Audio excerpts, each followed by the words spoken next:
कराची की तंग गलियों में एक नाम फुसफुसाहट की तरह गूंजता था, रहमान डकैत। एक ऐसा गैंगस्टर जिसने लोग डकैत नहीं डर का दूसरा नाम कहते थे, जिसने सिर्फ अपराध ही नहीं किए बल्कि पाकिस्तान की राजनीति और सिस्टम की नसों में खुद को घुसा लिया। आज हम खोलने वाले हैं रहमान डकैत का वो काला सच जो फिल्मों में नहीं दिखाया जाता, जो रिपोर्टों में दबा दिया जाता है और जो इतिहास के कंधों पर आज भी बोझ बना हुआ है। रहमान डकैत, ल्योरी का क्राइम लॉर्ड। बचपन की आग।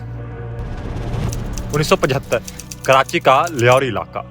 दारिद्र, बेरोजगारी, गैंग वॉर्स, यही यहाँ की हवा थी। इन्हीं विभीषिकाओं के बीच जन्म हुआ सरदार अब्दुल रहमान बलोच का, एक गरीब बलोच परिवार में। 13 साल की उम्र में पहली बार चाकू चलाया। छोटी सी झड़प, छोटी सी उम्र पर हिंसा का जहर उनके खून में घुल चुका था।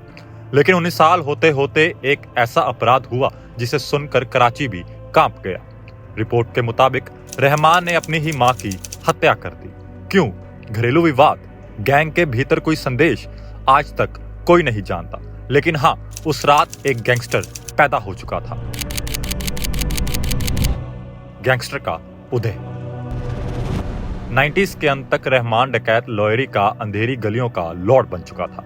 स्मगलिंग की दुनिया में उतरकर उन्होंने बलोच के सिंधी ट्रांसपोर्ट्स का एक ऐसा नेटवर्क बनाया कि हब टाउन उनका किला बन गया। खून का खेल, सिरों से फुटबॉल।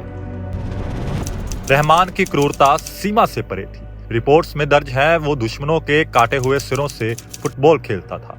हाँ, ये कोई फिल्म का सीन नहीं, ये वास्तविक दुनिया का डरावना सच है। अरशद पप्पू, यासिर अराफात, उनका सफाया कर उन्होंने गैंग वॉर को अपनी मुट्ठी में कर लिया।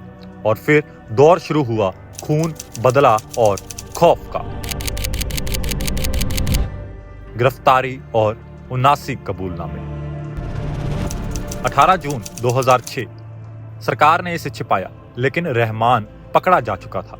जांच के दौरान उन्होंने खुद 79 अपराध कबूल किए।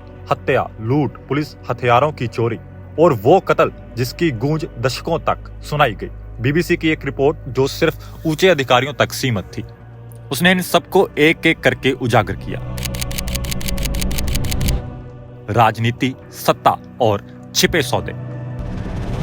लेकिन असली गेम अपराध से भी भयावह था। रहमान सिर्फ एक डकैत नहीं थे, वे पीपल्स अमन कमेटी के संस्थापक भी थे। कहा जाता है ये कमेटी शांति के नाम पर पूरे ल्योरी का गैंग नेटवर्क कंट्रोल करती थी। एक बड़ी राजनीतिक पार्टी जिसका सीधा इशारा पीपीपी की ओर बताया जाता है, उसने उन्हें सीनेट टिकट का ऑफर तक दे दिया। और पूर्व राष्ट्रपति आसिफ अली जरादरी के साथ उनके रिश्ते सबसे विवादग्रस्त रहे। रिपोर्ट में दावा है कि जरदारी ने पुलिस अधिकारी को फोन पर कहा था, मारना नहीं, कोई गलत काम नहीं करो, उसे अदालत में पेश करो, एनकाउंटर मत करना। यानी सिस्टम खुद अपने दुश्मन को बचा रहा था। गोली, धुआं और मौत।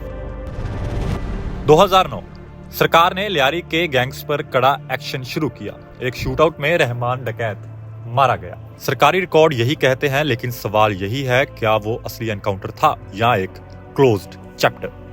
उनकी मौत के बाद उजैर बलोच जैसे नए गैंगस्टर पैदा हुए और ल्योरी आज भी उस आग से पूरी तरह बाहर नहीं निकला। रहमान डकैत की कहानी सिर्फ एक अपराधी की कहानी नहीं है, ये एक आईना है जिसमें राजनीति, पावर और अपराध का काला गठजोड़ साफ दिखाई देता है। जब सत्ता अपराध को पनाह देती है तो शहर सिर्फ टूटता नहीं, खून में डूब जाता है। अगर आपको रहमान डकैत की ये खौफनाक कहानी जानकारी पूर्वक लगी तो वीडियो को लाइक करें और ऐसी ही असली अपराध कहानियों के लिए चैनल को सब्सक्राइब करना ना भूलें। मिलते हैं अगली कहानी में, जहां सच हमेशा फिल्मों से ज्यादा डरावना होता है।